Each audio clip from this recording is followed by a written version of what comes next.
Welcome back. The panel is here. NBC News Chief Capitol Hill correspondent Ryan Nobles, Editor-in-Chief of the Cook Political Report, Amy Walter, Ashley Etienne, former Communications Director to Vice President Harris and Speaker Pelosi, and Marc Short, former Director of Legislative Affairs for President Trump. Thank you all so much for being here after an incredibly busy week, a marathon week for you, Ryan. What say you after listening to Leader Jeffries and Senator Langford? Do you think they're going to get a deal? No. I didn't see that much optimism. And it's not just what they told you, it's also what I'm hearing from people that I talk to about this issue. They seem pretty entrenched in their original positions. And if you actually go back to the things they were saying prior to the shutdown beginning and comparing them to what they're saying now, they really haven't moved all that much. You know, Senator Schumer this week presenting this proposal about a one-year extension, that really fell with a lead balloon in the White House.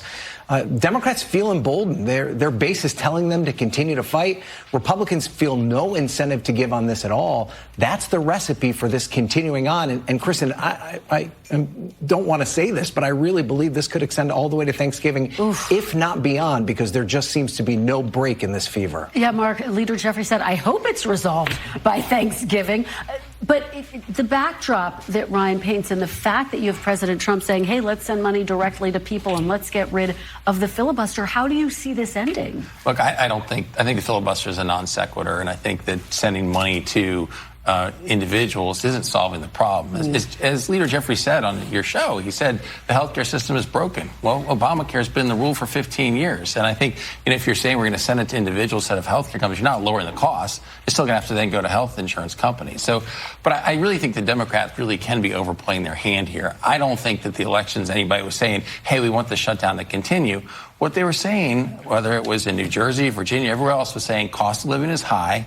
Affordability is a problem for us. And I think that, I know it's a knee-jerk reaction for Democrats to oppose everything that Trump does, but really, they should be cheering this economic agenda. You've got Republicans now advancing price controls, Republican president asking for state-owned enterprises that Bernie and Elizabeth Warren like, a tariff agenda they like, and now stealing a chapter from Upton Sinclair and saying we're going to go after meat packers just this week. So it's basically a playbook for Democrats. Actually, what about Mark's point? I mean, yes, the economic agenda has been. Right. That got lost. But you're saying parts of that seem like a socialist agenda. Do Democrats run the risk of overplaying their hand? No, I think that's right. I mean, I think the reality is this shutdown's getting really real for too many Americans, and it's exacerbated by a failing economy. The way that I measure success or a win for Democrats at this point is, what's your day after strategy? How do you come out of this shutdown, win, lose, or draw as a strategist? And so my advice would be is to capitalize on the momentum we saw on Tuesday, to capitalize on the anxiety that people are feeling around the economy,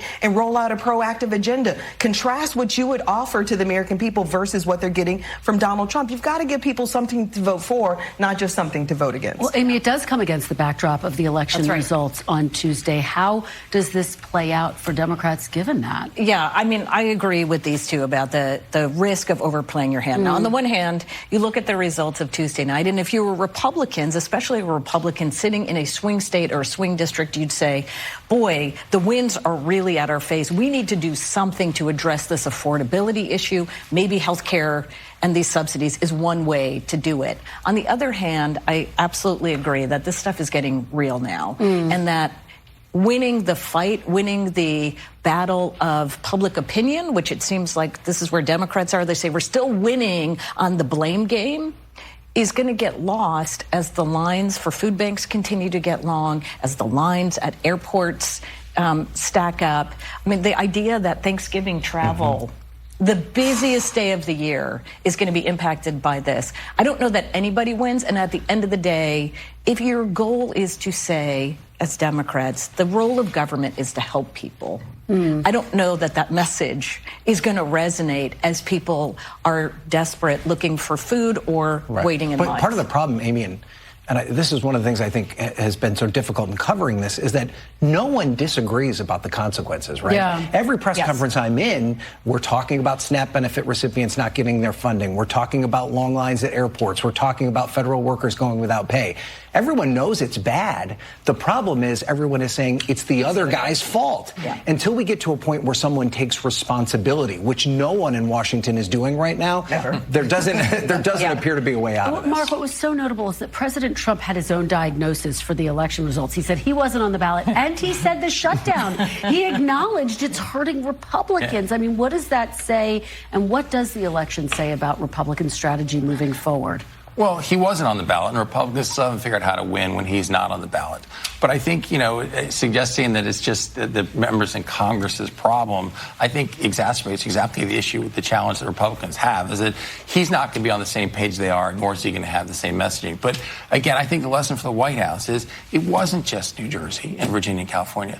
Republicans lost seats in Georgia and Mississippi. Yeah. Like, people aren't focused on that. And I think the reality is there really is an affordability issue. And even this week, Scott Bessent and Kevin Hassett both acknowledged that parts of our economy are in recession. The president needs to actually replace his whole economic team. All they've done is pursue a bigger statist economic plan and offering no free market solutions. Actually,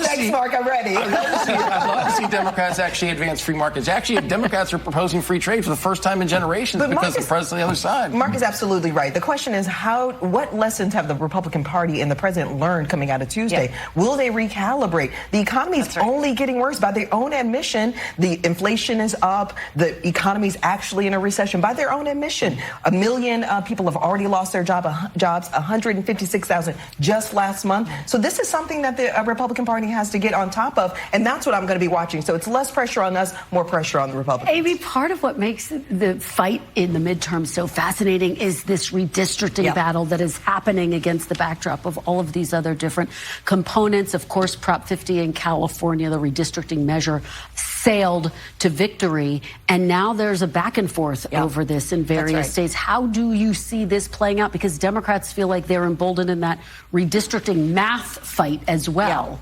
Democrats are in a much better place on the math than they were a couple months ago. Back when this really began, when Texas redistricted, our assumption was that when we looked at all the different states that could do this redistricting, Republicans could at best come out 12 seats or more on top when this was all said and done. Now, when you look at what happened in California, what's happening in a number of other states, including the state of Virginia, which is now putting on the fast track a Prop 50 type special election in Virginia to help Democrats. Now it looks more like Republicans likely only to get a handful of seats out of this redistricting fight instead of double digits. Ryan, final 30 seconds to you. Leader Jeffrey says it sounds very confident that he could win the House back. Democrats are as emboldened as they've ever been based on what happened on Tuesday night. I think they feel stronger across the board. And I think this is interesting, and it depends on which poll you look at.